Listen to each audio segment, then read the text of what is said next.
तो मेरे को कोई मतलब नहीं आप लोगों से। तो हम देखेंगे अगली चीज, और वो है पाउली का अपवर्जन सिद्धांत।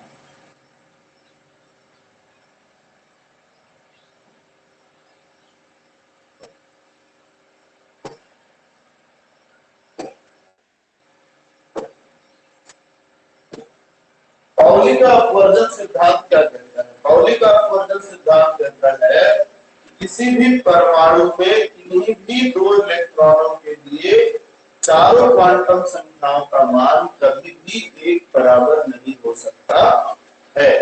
किसी परमाणु में किन्हीं दो इलेक्ट्रॉनों के लिए चारों क्वांटम संख्याओं का मान कभी भी एक समान नहीं होता है। हम इसको सिद्ध करते हैं। हम हीलियम का उदाहरण लेंगे जिसका इलेक्ट्रॉनिक विन्यास 1s2 होता है। इसमें सिर्फ एक s कक्षक होता है जिसमें ये पहला इलेक्ट्रॉन और ये दूसरा इलेक्ट्रॉन। तो अगर हम प्रथम इलेक्ट्रॉन के लिए चारों क्वांटम संख्याएं लिखें n, तो 1 l 0 m 0 s धन 1/2, जो कि पहली कक्षा में है।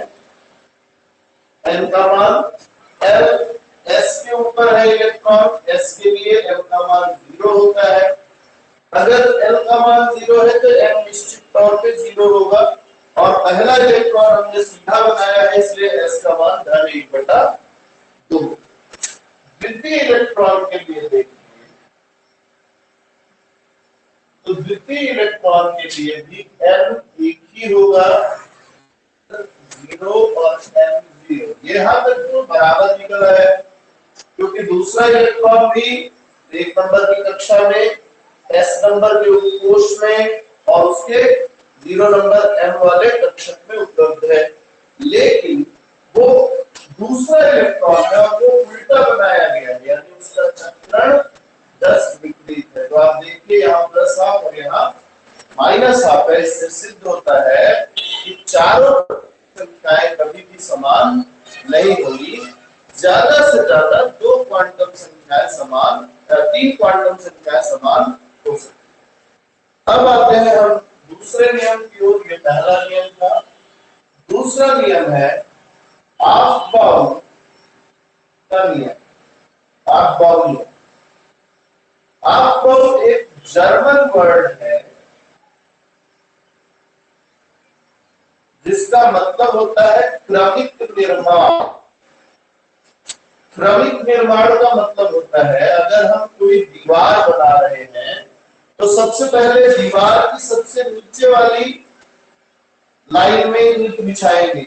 जब नीचे वाली भर जाएगी तो उसके ऊपर वाले में लगाएंगे, ऊपर वाला सेकेंड वाला हो जाएगा तो फिर उसके ऊपर लगाएंगे, क्योंकि बिना नीचे का भरे ऊपर जाना संभव नहीं।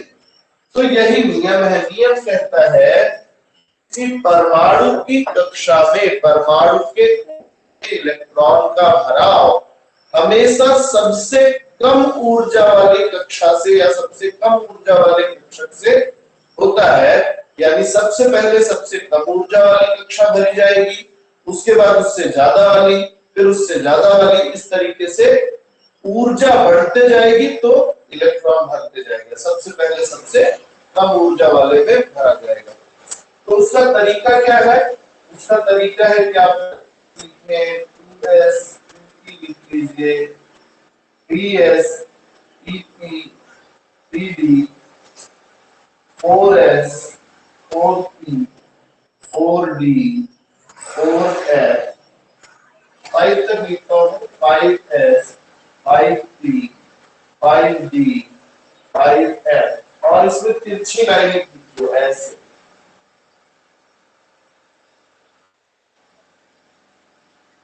अब आप देखें कि आपको क्या क्या मिल रहा है। यहां से चलिए तो सबसे पहले मिलेगा 1s, ये खत्म हो गया, पीछे आएगी। इस तीर पे आपको फिर मिलेगा 2s, ये तीर खत्म, इसके पीछे आइए फिर मिलेगा 2p 3s, 2p चाहिए आपको मिलेगा 3p। ये तीर खत्म, इसके पीछे आइए आपको मिलेगा 3d 4p 5s।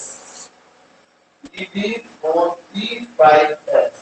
तो ये क्रम है हमारे इलेक्ट्रॉन को भरने का। अब यहाँ आपको कुछ चीजें गलत लग सकती है। आपको लग रहा होगा कि अरे गड़बड़ है कहीं क्रम, कहाँ क्या, आपको लग रहा होगा कि 3d पहले आना चाहिए 4s बाद में। तो इसके लिए भी एक नियम दिया गया कि आप पता कैसे करेंगे कि किस कक्षक की ऊर्जा ज्यादा है और किसकी कम है। उसके लिए जो नियम है वो है n+l का नियम। ये नियम दो बातें कहता है। पहला,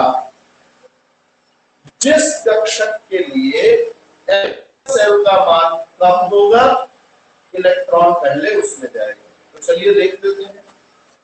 4s और 3d की बात करते हैं। यहाँ n l और दोनों को जोड़ देंगे। n है 4, l है 0, ये आया 4, l है 3, l है 2, यहाँ आया 5। तो आप देखिए कि n+l का मान योग करने के बाद 4s कम है। 3d के लिए कितना है 5 है, 4s के लिए सिर्फ 4 है। तो जिसके लिए कम होगा इलेक्ट्रॉन पहले उसमें जाएगा, यानी इलेक्ट्रॉन पहले 4s में जाएगा। इसी नियम का दूसरा भाग जो है वो कहता है कि अगर किसी दो कोश के लिए n+l का मान बराबर हो जाए, जैसे 3d और 4p के लिए, तो n l n+l 3 2 ये 5 आ गया, 4 1 ये भी कितना आ गया 5। अब दोनों बराबर हो गया तो किसमें डालें? तो जब n+l का मान बराबर हो तो आप सिर्फ n को देखिए। जिसके लिए n का मान छोटा होगा इलेक्ट्रॉन पहले उसमें जाएगा। यानी जब n+l छोटा हो रहा है तब तो क्लियर है कि कहां जाएगा, छोटे वाले में जाएगा। लेकिन n+l अगर 2 के लिए बराबर हो, जैसे कि 3d और 4p के लिए 5 5 दोनों के लिए बराबर है, तब n का मान देखेंगे किसके लिए कम है। n का मान 3d के लिए कम है, इसलिए 4p के पहले इलेक्ट्रॉन किसमें जाएगा 3d में जाएगा। ये हो गया हमारा हाफ बाउल में। अब आते हैं हुंड का नियम। हुंड का नियम क्या कहता है? हुंड का अधिकतम बहुलता का नियम। बहुलता का मतलब होता है चक्रण क्वांटम संख्या का मान कुल मिला के। इसको सरल शब्दों में अपन बता रहे हैं, आगे जाएंगे तो स्पेक्ट्रोस्कोपी में बहुलता अलग है। अब अगर हम यहां देखें तो हमको इलेक्ट्रॉन किस तरीके से भरना है किसी भी ऊर्जा स्तर में कि स्पिन क्वांटम नंबर का कुल मान हमेशा अधिकतम बना रहे। यानी किसी भी समान ऊर्जा के कक्षकों में इलेक्ट्रॉन का युग्मन तब तक नहीं होगा जब तक कि उसमें सभी इलेक्ट्रॉन रिक्त कक्षकों में जगह न पाले। मतलब जब तक खाली कक्षक है तब तक आप एक एक इलेक्ट्रॉन डालेंगे। जब खाली कक्षक खत्म हो जाएगा तब आप क्या करेंगे, इलेक्ट्रॉन्स को पेयरिंग करवाएंगे, जोड़े में डालेंगे। फॉर एग्जांपल अगर हम 2p1 की बात करें तो आप p में इलेक्ट्रॉन कैसे भी डाल लीजिए, कोई दिक्कत नहीं। यहां डालिए, यहां डालिए, यहां डालिए, चलेगा। लेकिन अगर 2p2 है तब आप क्या कर सकते हैं? तब आपके पास दो संभावनाएं है, आप दोनों को एक में ही डाल दें, तो ये गलत है। ऐसा नहीं करना। ऐसा करने से क्या होगा कि एक इलेक्ट्रॉन का चक्रण प्लस हाफ, दूसरे का माइनस हाफ, रिजल्ट आ जाएगा 0। जबकि अधिकतम बहुलता कहती है कि कोशिश ये करनी है कि चक्रण क्वांटम अंक ज्यादा से ज्यादा रहे। यानी इलेक्ट्रॉन का युग्मन नहीं कराना कि हमारे पास जगह है। तो हम क्या करेंगे, तो इसको भरते समय हम इस बात का ध्यान रखेंगे कि हम इलेक्ट्रॉन ऐसा है। अब आप देखो +1/2 +1/2 कितना है, 1 आ गया। अगला इलेक्ट्रॉन भरना है आपको,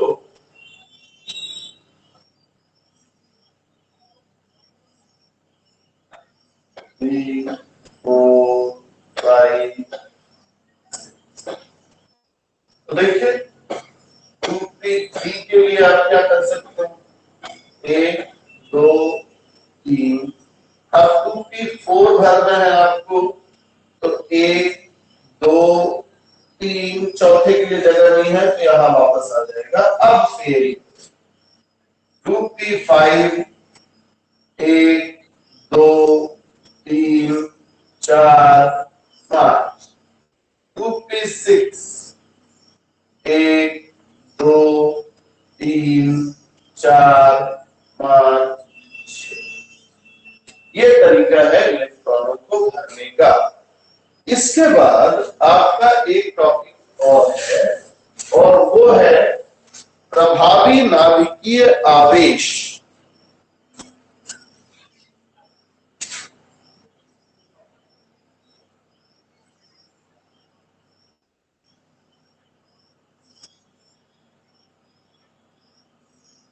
प्रभावी नाभिकीय आवेश का क्या मतलब होता है?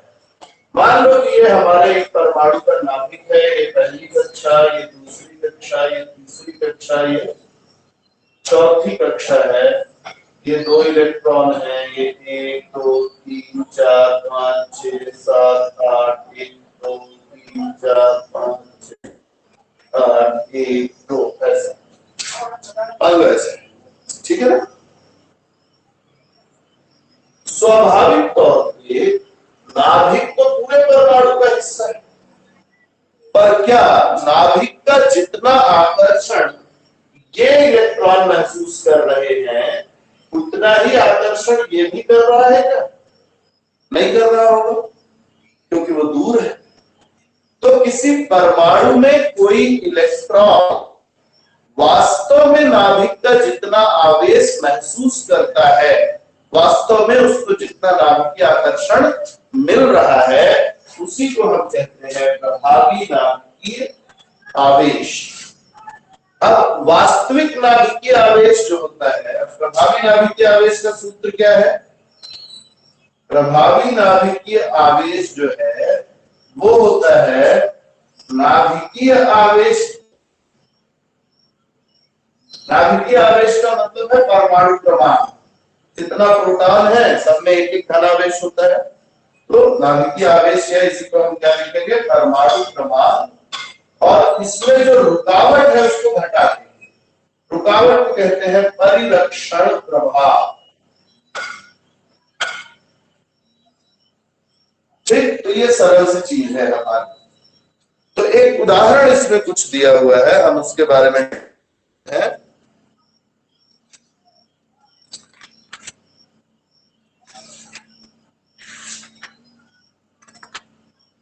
इसमें क्या दिया हुआ है? परिरक्षण प्रभाव जो है वो निकालना पड़ेगा। तो परिरक्षण प्रभाव क्या है पहले समझिए। आप जानते हैं कि नाभिक अपने आकर्षण को पूरा बाहर निकालना चाह रहा है, सब तरफ बराबर दे रहा है, लेकिन ये बीच में जो इलेक्ट्रॉन है ये कुछ रुकावट डालते हैं। इस रुकावट को ही कहा जाता है परिरक्षण प्रभाव। तो किसी परमाणु में भीतरी कोश के इलेक्ट्रॉन नाभिकीय आकर्षण को बाह्यतम कोश तक जाने से रोकते हैं। इस रुकावट या अवरोधी प्रभाव को ही नाम देते हैं हम परिरक्षण प्रभाव। अब आते हैं परिरक्षण। क्या सभी इलेक्ट्रॉन बराबर परिरक्षण करते हैं? नहीं करते। भीतर वाले ज्यादा करेंगे, बाहर वाले कम करेंगे।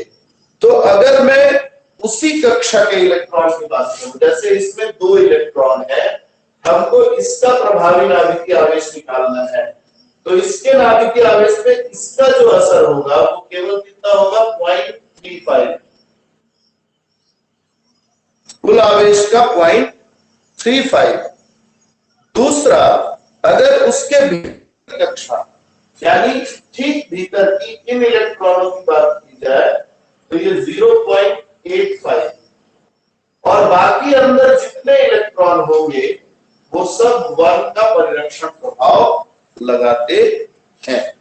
तो इस पे रीडिंग लेंगे तब आपको समझ में आएगा, ऐसे तुरंत नहीं आएगा। ठीक है, मैं एक गणना आपको बताता हूं। जैसे दिया हुआ है नाइट्रोजन के परिधि में और परिधि परमाणु की परिधि पर प्रभावी नाभिकीय आवेश ज्ञात कीजिए। परिधि यानी बाह्यतम इलेक्ट्रॉन। तो अभी इलेक्ट्रॉन के लिए नहीं बोला उसने, तो इसलिए हम सारे इलेक्ट्रॉन लेंगे।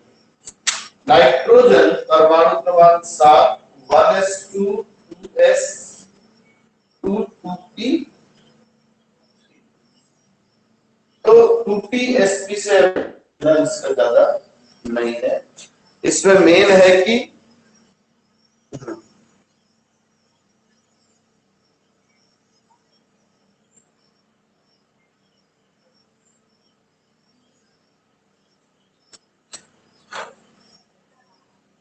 तो यहां जो केवल हमारे पास ये है, तो कुल जो सबसे इसको डायग्राम बनाए तो कैसा बनेगा, ये नाभिक, ये और यहाँ 5 इलेक्ट्रॉन, 1 2 3 4 5, इसमें 2। तो जैसा मैंने कहा कि अगर उसी कक्षा का है तो 0.35, 5 इलेक्ट्रॉन जो दूसरी कक्षा के लिए है तो 5 इंटू 0.35, और 2 इलेक्ट्रॉन भीतर के हैं उनके लिए हो जाएगा 0.85। तो गुणा कर देते हैं, 3 हो गया, 3 पंचे 15, 5 पंचे 25, यानी 175 और इसका आ जाएगा 8 दूनी 16, 5 दूनी 10, 1.70। टोटल आ गया 5 7 7 14 की 4 1 3.45। प्रभावी नाभिकीय आवेश का सूत्र क्या है, नाभिकीय आवेश, नाभिकीय आवेश कितना है 7, तो 7 माइनस 3.45 ये बराबर है हमारा 3.5। ठीक है, इस तरीके से आप गणना कर सकते हैं। इसके बाद आपको जानना चाहिए कक्षकों की आकृति। अलग अलग कक्षकों की क्या आकृतियां हैं।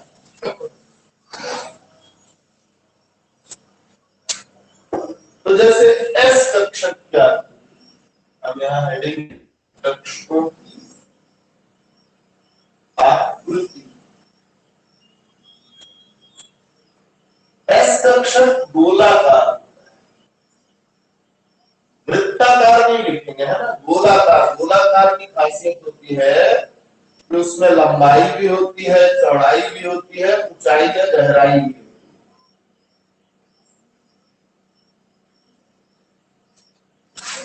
टी का बात करें तो ये डंबलाकार होता है। तो टी में 3 कक्षक हैं,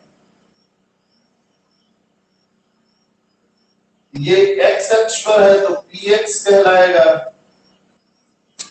ये वाई अक्ष पे है तो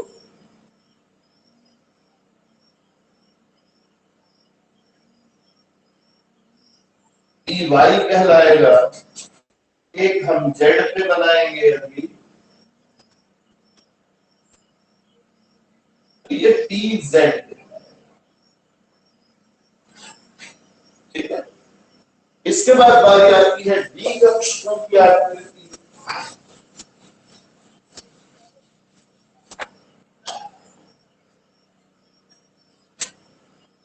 तो डी द्विडंबलाकार है, 2 डंबल है। द्विडंबलाकार, द्विडंबलाकार की खासियत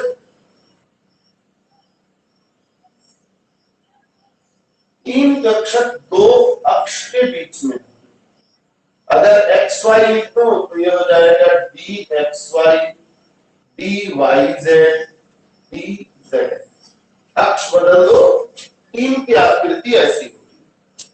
बचे दो, उसमें एक होता है d x square y square, x और वाई पे है तो d x square y square, और पांचवा जो है वो है हमारा, सपोज करो ये ऊपर नीचे वाला हमने z माना है, ये x है हमारा, ये y है, ये कुछ ऐसा dz। तो इस तरीके से आपका पहला चैप्टर खत्म होता है। ठीक है,